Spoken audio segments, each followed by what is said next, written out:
बेटा, ओ बेटा, बेटा मैं तुमसे कह रहा हूँ। हाँ कहिए ना, क्या बात है बाबा? बेटा, ये रतनपुर गांव का स्टेशन कब तक आएगा? बाबा, 2 स्टेशनों के बाद तीसरा स्टेशन रतनपुर गांव का ही है। अच्छा बेटा। और बेटा, तुम कहाँ जा रहे हो? बाबा, मैं भी रतनपुर गांव ही जा रहा हूँ। क्या तुम भी रतनपुर गांव की ओर जा रहे हो? तुम रतनपुर गांव में ही रहते हो क्या? किंतु मैंने तो तुम्हें आज तक गांव में नहीं देखा। मैं उस गांव में बचपन से रह रहा हूँ। अरे बाबा, रतनपुर गांव में तो मैं अभी पिछले कुछ महीनों से रह रहा हूँ, वो भी किराए से। वैसे मैं रहने वाला रघुनाथपुर गांव का हूँ, वहीं से रतनपुर गांव जा रहा हूँ। बेटा, मैं कुछ समझा नहीं। तुम रहने वाले रघुनाथपुर गांव के हो, मगर रहे रतनपुर गांव में रहे हो, ऐसा क्यों? रतनपुर गांव में तुम्हारी जमीन है क्या? अरे नहीं नहीं बाबा, मेरी रतनपुर गांव में कोई जमीन नहीं है। रघुनाथपुर गांव में मैं अपने पिताजी और अपनी माँ के साथ रहता हूँ। मगर बाबा, हमारे पास उस गांव में कुछ भी रोजगार नहीं है और न ही हमारे पास कोई जमीन है। रतनपुर गांव में मैं किराए से रहता हूँ और मैं एक मछुआरा हूँ। रतनपुर गांव की नदी से मछलियाँ पकड़कर उन्हें बाजार में बेचकर मैं अपना घर परिवार चलाता हूँ। बाबा, बेटा, तुम मछलियाँ पकड़ने का काम तुम्हारे गांव रघुनाथपुर में भी तो कर सकते हो, फिर तुम रतनपुर गांव में जाकर मछलियाँ क्यों पकड़ते हो? मैं कुछ समझा नहीं। अरे बाबा, अब मैं तुम्हें क्या बताऊं, हमारे गांव में एक नदी भी नहीं है जिससे मैं मछलियाँ पकड़ सकूं। इस वजह से मुझे रतनपुर गांव में रहकर मछलियाँ पकड़कर अपना घर परिवार चलाना पड़ता है। अच्छा बेटा, ये बात है। वैसे तुम्हारे पिताजी कुछ काम नहीं करते हैं क्या? अरे नहीं बाबा, वो भी आपकी तरह बुजुर्ग है, उनसे ठीक से चला भी नहीं जाता। घर की सारी जिम्मेदारी मेरे ऊपर है। बेटा, मछलियाँ बेचकर वैसे तुम अच्छी खासी कमाई तो कर ही लेते होगे। अरे बाबा, अब मैं तुम्हें क्या बताऊं? बताओ बताओ बेटा, क्या बात है? मैं तुम्हें कब से देख रहा हूँ, तुम उदास हो, क्या बात है?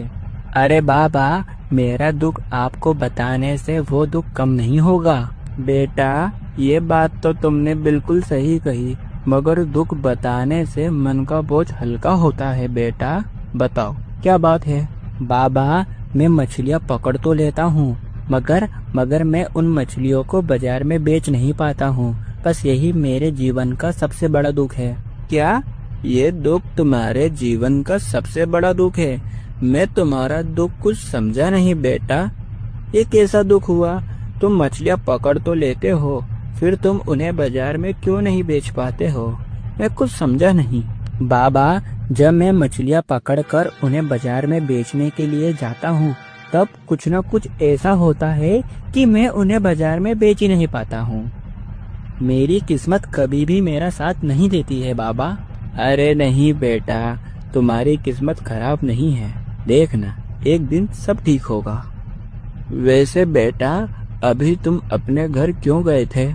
बाबा, पिछले कुछ दिनों से मेरे पिताजी की तबीयत कुछ ज्यादा ही खराब होती जा रही है। बस मैं केवल उन्हीं से मिलने के लिए गया था और मैंने गांव के एक युवक से कुछ कर्ज लिया और मैं अपने पिताजी का इलाज करवाकर फिर से रतनपुर गांव की ओर जा रहा हूं। अच्छा बेटा, वैसे तुम रतनपुर गांव में किसके घर में किराए पर रहते हो? बाबा, मैं वो हरिया जमींदार के घर में किराए से रहता हूँ। अच्छा, हरिया बेटा, उसकी पत्नी तो बहुत खड़ूस और घमंडी है ना? हाँ बाबा, आपने ये बात तो बिल्कुल सही कही। बस अब कुछ देर बाद अपना स्टेशन आने वाला है। घर पहुंचकर कल से मुझे फिर से वही नदी किनारे मछलियाँ पकड़ने के लिए जाना होगा।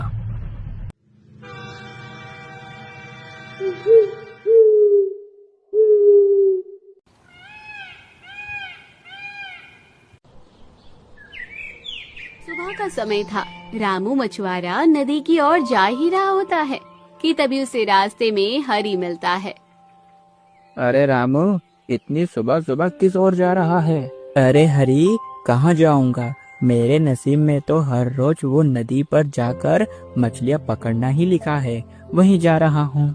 अरे रामू, तू भी बिन फालतू में इतना परिश्रम करता रहता है। आज तक जितनी भी मछलियाँ पकड़ता है तू उन्हें बेच नहीं पाता। तू जब भी मछलियाँ पकड़कर उन्हें बाजार में बेचने के लिए जाता है, कुछ न कुछ ऐसा हो जाता है कि तू उन्हें बेच ही नहीं पाता। अरे आज भी देखना रामू, कुछ न कुछ मुसीबत तेरे सर पर खड़ी होगी। अरे नहीं हरी, ऐसी बात बिल्कुल नहीं है और मेरी किस्मत बढ़िया है। मैं तो अपनी किस्मत से खुश हूँ और तुम देखना, आज मैं नदी से ढेर सारी मछलियाँ पकड़ूंगा और उन्हें बाजार में बेचकर भी आऊंगा। अरे जा रामू, मैं तेरी बात पर कभी भी विश्वास नहीं करता और देखते हैं आज शाम तक तू मछलियाँ बेचकर आता है या हर रोज की तरह कुछ न कुछ घटना तेरे साथ घट जाएगी। इतना सुनकर रामू आगे की ओर निकल जाता है और वो नदी के किनारे जा पहुंचता है और वहां जाकर रामू मछलियां पकड़ने लगता है और देखते ही देखते रामू के जाल में ढेर सारी मछलियां आ जाती हैं। अरे वाह, आज तो मेरे जाल में ढेर सारी मछलियाँ आ गई। अब मैं इन मछलियों को बाजार में जाकर बेचकर आता हूँ और बाजार से आने के बाद मैं उस हरी को बताऊंगा कि देख, आज मैं मछलियाँ बाजार में बेचकर आया हूँ।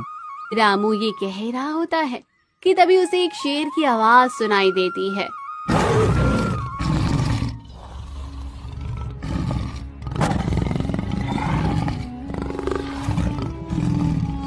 अरे बाप रे, ये तो शेर की आवाज है। वो जरूर यही आसपास कहीं होगा। मुझे यहाँ से तुरंत ही जाकर कहीं छुपना होगा। फिर इतना कहकर रामू वो किनारे से कई दूर जाकर एक पेड़ के पीछे छुप जाता है और शेर के वहाँ से जाने की प्रतीक्षा करता है। काफी समय हो गया है, अब वो शेर वहाँ से चला गया होगा। अब मैं तुरंत वहाँ जाकर मेरी मछलियाँ लेकर निकलता हूँ। फिर इतना कहकर रामू अपनी मछलियों के पास जाता है, मगर जैसे ही रामू वहाँ पहुँचा तो उसने देखा शेर ने उसकी सारी मछलियाँ खा ली थी और शेर ने रामू का जाल भी अपने पंजों से पकड़कर फाड़ दिया था। अरे ये क्या हो गया? वो शेर ने तो मेरी सारी मछलियाँ खा ली और यहाँ तक उसने मेरा जाल भी फाड़ दिया। अब मैं और मछली कैसे पकड़ूंगा? मुझे तो कुछ समझ नहीं आ रहा।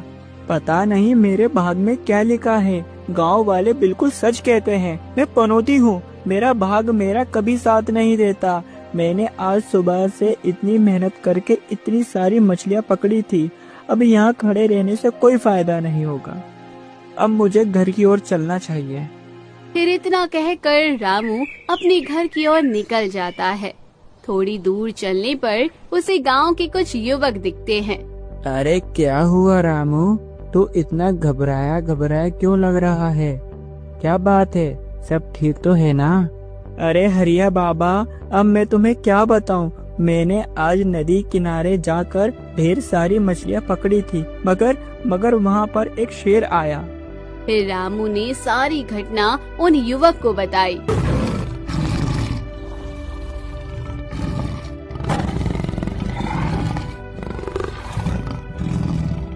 अरे बाप रे, ये तो शेर की आवाज है। वो जरूर यही आसपास कहीं होगा। मुझे यहाँ से तुरंत ही जाकर कहीं छुपना होगा। देखा रामू, मैंने तुझसे कहा था ना, तू एक पनौती है। तेरी किस्मत कभी भी तेरा साथ नहीं देती। तू आज भी हर बार की तरह खाली ही लौटा, पनौती कहीं का। रामू हरी की बात का जवाब दिए बेकार ही वहाँ से आगे की ओर चला जाता है। आज तो मेरे हाथ में एक पैसा भी नहीं आया। जहाँ तक मुझे लगता है आज मेरे घर में दाना पानी कुछ भी नहीं होगा। आज मुझे पानी पीकर ही अपना गुजारा करना होगा। पता नहीं ऐसा कब तक और चलेगा। रामू अपने आप से बातें ही कर रहा होता है कि तभी उसे एक आवाज सुनाई देती है। रामू, ओ रामू, कहाँ मर गया रामू? घर से बाहर निकल। मकान मालिक की आवाज सुनकर रामू तुरंत बाहर निकल आता है। अरे क्या हुआ सेठानी जी? और आज आपका मेरे घर की ओर कैसे आना हुआ? और आप ये बाहर क्यों खड़ी हो? आओ मेरे घर के भीतर आओ।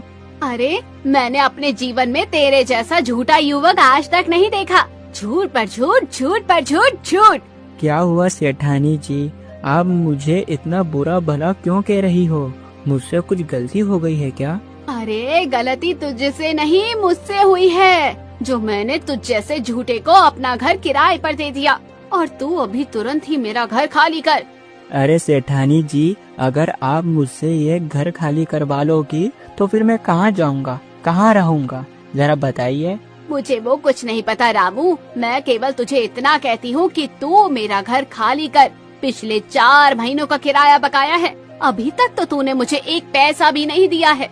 मैं जानता हूँ सेठानी जी, मगर मैं भी क्या करूँ, पता नहीं मेरी किस्मत कैसी है। मैं मछलियाँ पकड़ तो लेता हूँ, मगर मैं उन मछलियों को बेच नहीं पाता हूँ। कोई ना कोई मुसीबत मेरे सर पर खड़ी होती है। अब ये बहाने बनाना बंद कर, या तो मुझे कुछ पैसे दे या तो तू मेरा घर खाली कर। सेठानी जी, मैं बहाने नहीं बना रहा हूँ, मैं वाकई में सच कह रहा हूँ, और अभी मेरे पास एक पैसा भी नहीं है। आप कुछ दिन और रुक जाइए, जैसे ही मेरे पास पैसे आएंगे मैं सबसे पहले तुम्हें तुम्हारा किराया दूंगा।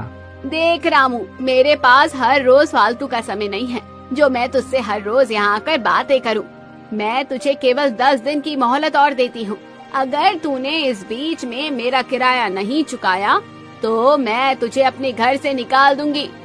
इतना कहकर मकान मालकिन वहाँ से चली जाती है।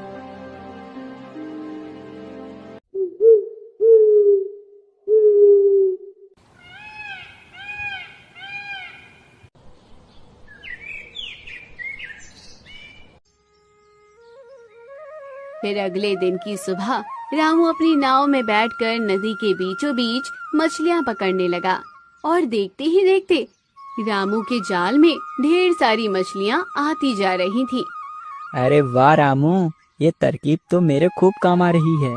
मैंने बिल्कुल सही सोचा कि मैं अब से नाव से ही मछलियाँ पकड़ूंगा। नाव से मछलियाँ पकड़ने के फायदे ही फायदे हैं। यहाँ पर तो शेर भी नहीं आ सकता। आज तो मैंने ढेर सारी मछलियाँ पकड़ ली है, अब मैं इन्हें बाजार की ओर बेचने के लिए जाता हूँ। फिर इतना कहकर रामू आगे की ओर बढ़ने लगा।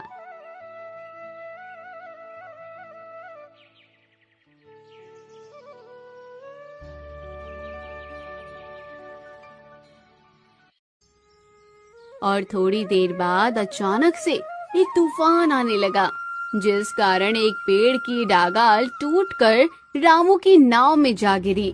डागाल के बाहर से रामू की नाव नदी में डूबने लगी। रामू बेखौफ होकर ये नजारा देखता रहा। अरे ये हो क्या रहा है मेरे साथ? मेरी मेहनत हमेशा बेकार चली जाती है। आज फिर मैंने इतनी सारी मछलियाँ पकड़ी थी, मगर मेरे हाथ एक मछली भी नहीं आई, और यहाँ तक मेरी नाव भी इस नदी में डूब गई। उदास मुंह लेकर रामू अपने घर की ओर जा रहा था कि तभी उसे गांव के युवक मिलते हैं, और रामू का आज भी खूब मजाक उड़ाया गया। मगर रामू ने उनकी बात का उत्तर दिए बिना ही वहां से अपने घर की ओर चला जाता है।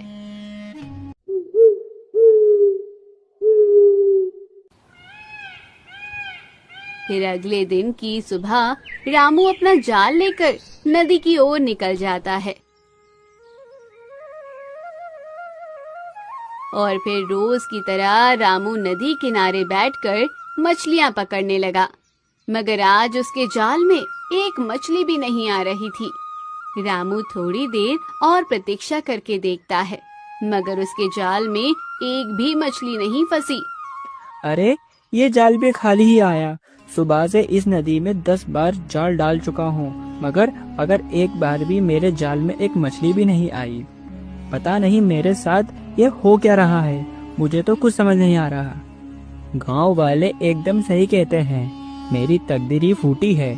जब भी मैं मछलियाँ पकड़ता हूँ, कुछ न कुछ मुसीबत मेरे सर पर मंडराती रहती है।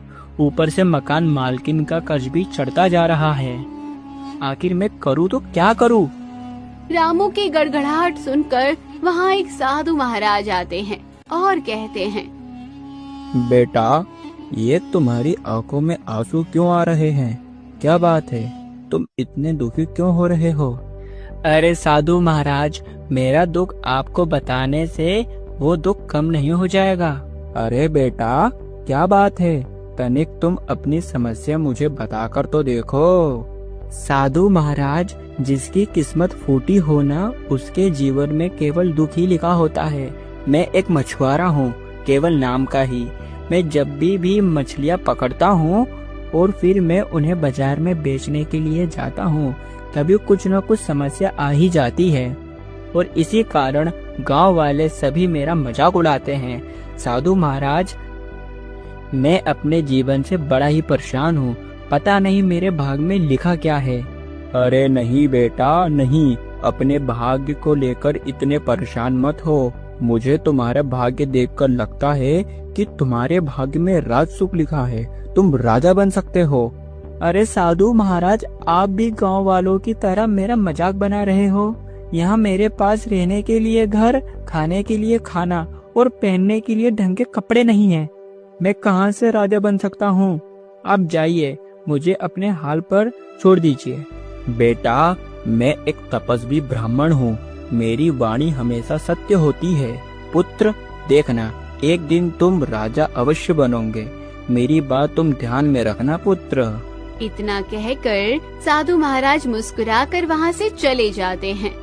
अगर आज मैं खाली हाथ अपने घर की ओर गया तो मकान मालकिन मुझे घर से धक्के मारकर बाहर निकाल देगी। उन्होंने मुझे केवल 10 दिन की और मोहलत दी थी। आज किराया देने का आखिरी दिन है, मगर मेरे पास तो एक पैसा भी नहीं है। इससे बेहतर यही होगा कि मैं घर की ओर जाता ही नहीं हूँ। मैं इसी जंगल में एक अच्छी जगह देखकर वहीं रह जाता हूँ और अब मैं गांव की ओर कभी नहीं जाऊँगा।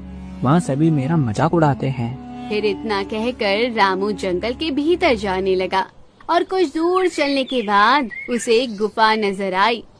हाँ, ये गुफा बिल्कुल सही रहेगी। मैं आज से इसी गुफा के अंदर रहूंगा। इस गुफा में मुझे आंधी बारिश का खतरा भी नहीं है और यहाँ मुझे कोई देख भी नहीं पाएगा। फिर इतना कहकर रामू उस गुफा के भीतर जाने लगा। उस गुफा में अंधेरा ही अंधेरा था। उस गुफा के अंदर एक छोटा सा तालाब था और उस तालाब के पास एक विशाल सुंदर युवती की प्रतिमा भी थी, जिसे देख रामू कहता है, अरे ये गुफा तो बड़ी विचित्र है। और इस गुफा में ये छोटा सा तालाब और ये किसी राजकुमारी की मूर्ति है। ये मूर्ति कितनी सुंदर है और ये मूर्ति यहाँ आई कैसे? काश मैं भी तुम्हारी तरह एक मूर्ति का पुतला होता। ना ही मुझे किसी से मतलब होता और ना ही किसी काम की चिंता, ना ही मेरा गांव वाले मजाक उड़ा पाते। वाकई में काश मैं एक मूर्ति का पुतला होता तो बड़ा ही सुखी रहता, शांति से एक जगह खड़ा रहता। रामू काफी समय तक उस मूर्ति से बातें करता रहा। फिर उसके बाद रामू की नजर वहाँ उस छोटे से तालाब पर पड़ी, जिसे देख मेरा मन ये कह रहा है कि मैं एक बार अपना जाल इस छोटे से तालाब में डालूं। काश उस जाल में कुछ मछली आ जाए। फिर रामू उस छोटे से तालाब में अपना जाल डालता है और जाल जैसे ही खींचता है तो उसके जाल में ढेर सारी मछलियाँ फंस जाती हैं, जिसे देखकर अरे मुझे तो अपनी आंखों पर बिल्कुल भी विश्वास नहीं हो रहा। इतने छोटे से तालाब में इतनी सारी मछलियाँ कैसे हो सकती हैं? वो कुछ भी हो, मगर ये गुफा में कुछ न कुछ राज तो अवश्य है। मैं अभी तुरंत ही इन मछलियों को बाजार में बेचकर आता हूँ। इतना कहकर रामू मछलियों को बाजार में बेचने के लिए निकल जाता है और कुछ ही समय में रामू की सारी मछलियाँ बिक जाती हैं। फिर रामू मछली बेचकर अपने मकान मालिक के घर पर पहुँचता है। लो सेठानी जी, तुम्हारे पिछले सभी महीनों का किराया जो बकाया था मैं वो लौटा रहा हूँ। अरे रामू, अभी पिछले कुछ दिनों से तो तेरे खाने के ठिकाने नहीं थे और अब अचानक से तेरे पास इतना पैसा कहाँ से आ गया जो तू एक साथ मेरा सारा कर्जा चुका रहा है? अरे ऐसी कोई बात नहीं है। आज मेरे जाल में खूब सारी मछलियाँ आ गई और मुझे उन मछलियों का बाजार में अच्छा दाम मिला, इसलिए मैं तुम्हारा सारा कर्ज चुका रहा हूँ। फिर इसी प्रकार रामू अपनी मकान मालकिन का सारा कर्ज चुका देता है।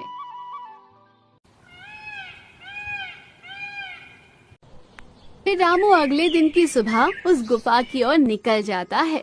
और उस गुफा के तालाब में अपना जाल डालता है और फिर उस जाल में ढेर सारी मछलियां आ जाती हैं। अरे बाप रे, इतने छोटे से तालाब में इतनी सारी मछलियाँ कहाँ से आ जाती है? मैंने कल इस तालाब से ढेर सारी मछलियाँ पकड़ी थी और आज फिर इस तालाब में उतनी की उतनी मछलियाँ आ गई। ये कैसे संभव है? ये जरूर कोई जादुई तालाब है। अरे तुम्हें पता है, मैंने कल जितनी भी मछलियाँ पकड़ी थी उन मछलियों को मैं पहली बार बाजार में बेच पाया हूँ और मुझे उन मछलियों को बेचकर अच्छा खासा मुनाफा भी हुआ और मैंने अपने मकान मालकिन का सारा कर्ज चुका दिया। तुम मेरे लिए भाग्यशाली हो। मेरा भी इस दुनिया में कोई नहीं है, मैं भी अकेला ही रहता हूँ। काश तुम मेरी पत्नी होती। सच कहूँ, मैंने तुम्हें पहली बार देखा तब से ही मुझे तुमसे प्रेम हो गया। फिर वो कुछ देर बाद मछलियों को उठाकर बाजार में बेचने के लिए चला गया। अगले दिन फिर से वही गुफा में वो जा पहुंचा। दिन ऐसे ही बीतने लगे। रामू हर रोज उस गुफा में जाकर मछलियां पकड़ता और बहुत समय तक उस पत्थर की युक्ति से बातें करता और फिर उन मछलियों को बाजार में बेचने लगा। उसकी किस्मत चमकने लगी। जो लोग रामू का मजाक उड़ाते थे, अब वही लोग रामू का सम्मान करने लगे।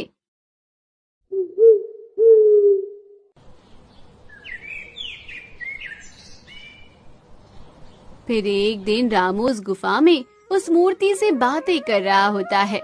काश मेरी तरह तुम भी मुझसे बातें कर पाती तो मुझे बहुत ही अच्छा लगता। काश तुम पत्थर की ना होकर मेरी तरह जीवित होती। रामू के कहते ही अचानक से उस सुंदर मूर्ति में से एक आवाज आती है।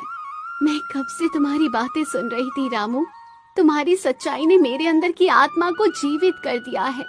रामू, अब मैं तुमसे बात कर सकती हूँ। पत्थर की मूर्ति की आवाज सुनकर रामू हक्का बक्का रह गया। उसे समझ नहीं आ रहा था कि ये आवाज कहाँ से आ रही है। अरे अरे, ये आवाज कहाँ से आ रही है? यहाँ तो मेरे अलावा और कोई भी नजर नहीं आ रहा। तो फिर? रामू, तुम घबराओ मत, मैं बोल रही हूँ इस मूर्ति के अंदर से। क्या? इस मूर्ति के अंदर से? भला तुम कैसे बात कर सकती हो? तुम तो एक मूर्ति हो और तुम मनुष्य की तरह कैसे बात कर सकती हो? रामू, मैं हमेशा से पत्थर की मूर्ति नहीं थी। मैं भी तुम्हारी तरह मनुष्य थी। मैं तुम्हें अपनी सच्चाई चाहकर भी नहीं बता सकती। अगर मैंने तुम्हें अपनी सच्चाई बताई तो मैं यही जलकर राख हो जाऊंगी। और समझ लो, ये एक श्राप है। वर्षों पहले मुझे इस पत्थर की मूर्ति में बदल दिया गया था। रामू, तब से ही मैं यहाँ अकेली खड़ी हूँ। इस प्राचीन गुफा में कोई नहीं आता जाता। जब से तुमने यहाँ आना शुरू किया है रामू, जब से ही मेरा अकेलापन का अंत हो गया है। तुम्हारी बातें सुनकर मुझे ऐसा लगता है जैसे मैं फिर से जीवित हूँ। तुम विश्वास नहीं करोगे रामू, जब तुम चले जाते हो तो मुझे बहुत बुरा लगता है। मैं इस गुफा में अकेली रहती हूँ। मैं हर रोज हर पल तुम्हारे यहाँ आने का इंतजार करती रहती हूँ। अच्छा, तो ये बात है। मगर युवती, तुम अब कभी भी इस श्राप से मुक्त नहीं हो पाओगी क्या? तुम कभी भी इस मूर्ति से बाहर नहीं आ पाओगी। मेरा श्राप वही तोड़ सकता है जो बलिदान करना जानता हो। बलिदान? मैं कुछ समझा नहीं। सीधा सा मतलब है, जब तुम अपने भाग्य का बलिदान दोगे तब मैं अपने असली रूप में आ जाऊंगी रामू, और मेरे ऊपर लगा श्राप भी खत्म हो जाएगा। मगर तुम अपने भाग्य का बलिदान देने के बाद फिर से वैसे ही हो जाओगे जैसे पहले थे। तुम्हारे पास धन खत्म हो जाएगा और तुम्हारा भाग्य फिर से कभी तुम्हारा साथ नहीं देगा। उस मूर्ति की बात सुनकर रामू सोचने लगा।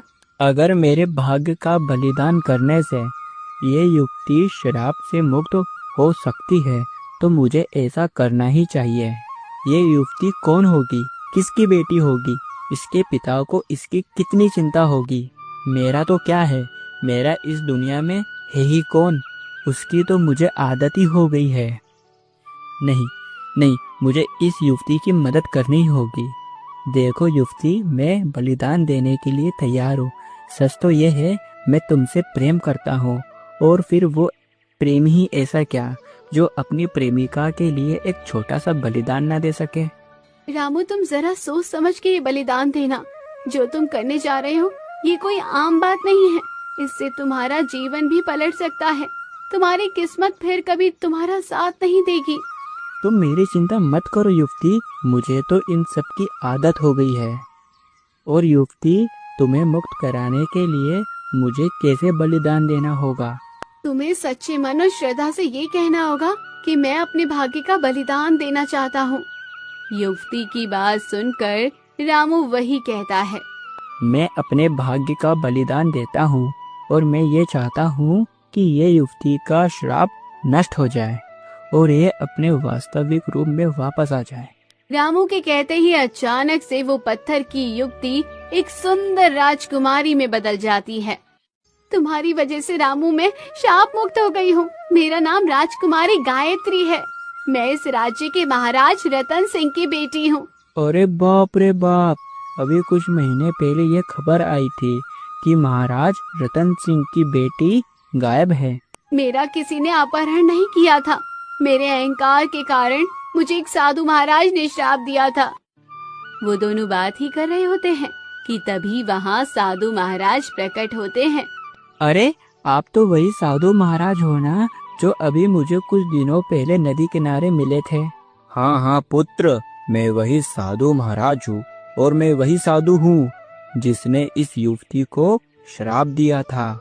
मगर साधु महाराज, आपने इस सुंदर युवती को श्राप क्यों दिया था? बताता हूँ बेटा, बताता हूँ। मैंने इस युवती को श्राप आखिर क्यों दिया, एक दिन की बात है। फिर साधु महाराज ने रामू को सारी बातें बताई। एक दिन साधु महाराज प्राचीन गुफा के भीतर बैठकर तपस्या कर रहे थे कि तभी राजकुमारी गायत्री उस गुफा के अंदर प्रवेश करती है। साधु महाराज, ओ साधु महाराज, मुझे अपना भाग्य जानना है। अरे युवती, तुम्हें दिखाई नहीं देता? अभी साधु महाराज तपस्या कर रहे हैं। उन्हें तपस्या करते हुए कोई भी परेशान नहीं करता। और तुम्हें यहाँ क्या काम है? और तुमने आखिर इस गुफा में प्रवेश क्यों किया? अब तुम तुरंत ही इस गुफा से बाहर जाओ। तुम्हारी इतनी हिम्मत जो तुम मुझे यहाँ से बाहर निकाल रहे हो? तुम जानते हो मैं इस राज्य के राजा रतन सिंह की बेटी राजकुमारी गायत्री हूँ। बेटी, वो तुम कुछ भी हो, मगर साधु महाराज अभी तपस्या में लीन है। तुम यहाँ से जाओ। लगता है तुम ऐसे नहीं मानोगे। इतने ही बीच में राजकुमारी गायत्री ने उन साधु को धक्का मार दिया, जिससे वो गिर पड़े और फिर साधु महाराज की तपस्या भंग हो गई। ये युवती, तूने एक गरीब और जो मेरी सेवा करता है, तूने उसे पीड़ा पहुंचाई है। जा जा, मैं तुझे श्राप देता हूँ। जैसा तेरा मन पत्थर का है, तू भी पत्थर की ही बन जाएगी। और सुन युवती, तेरा श्राप वही युवक तोड़ सकता है जो अपने भाग्य का बलिदान दे सके। साधु महाराज के श्राप देते ही राजकुमारी पत्थर की मूर्ति में बदल जाती है। साधु महाराज, आप मुझे क्षमा कर दो। वो मैं अहंकार में अंधी हो गई थी। अब मैं ऐसा नहीं करूँगी। बेटी, मैं तुम्हें क्षमा करता हूँ, मगर ध्यान रखना, तुम कभी भी अहंकार मत करना। अहंकार मनुष्य का सर्वनाश ही करता है। और बेटा, तुम एक सच्ची युवक हो, जो तुमने इस युवती के लिए बहुत बड़ा बलिदान दे दिया।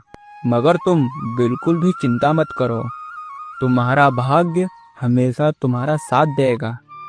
और पुत्र, तुम्हारे भाग्य के सितारे और बुलंद होंगे।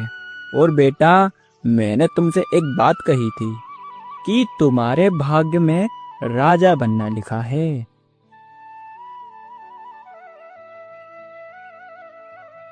रामू, मैं तुमसे सच्चा प्रेम करने लगी हूँ। मैंने अपने जीवन में तुम्हारी तरह साफ दिल का मनुष्य जो अपनी खुशियों का बलिदान करके दूसरों की खुशी प्रदान करे, मैंने ऐसा युवक आज तक नहीं देखा। मैं तुमसे विवाह करना चाहती हूँ। क्या? मुझसे शादी? राजकुमारी, ये तुम क्या कह रही हो? मैं कहाँ और तुम कहाँ? ये रिश्ता कैसे हो सकता है? तुम्हारे पिताजी कैसे स्वीकार करेंगे इस रिश्ते को? तुम उसकी चिंता मत करो रामू। मेरे पिताजी भी यही चाहते थे कि मेरी शादी एक ऐसे युवक से हो जो उनकी बेटी से सच्चा प्रेम करे। फिर इसी प्रकार राजकुमारी गायत्री के पिता रतन सिंह रामू और राजकुमारी गायत्री का विवाह करवा देते हैं और कहानी भी यहीं खत्म होती है। कैसी लगी कमेंट बॉक्स में जरूर बताइए। चैनल को अभी तक सब्सक्राइब नहीं किया तो जरूर कर लीजिए।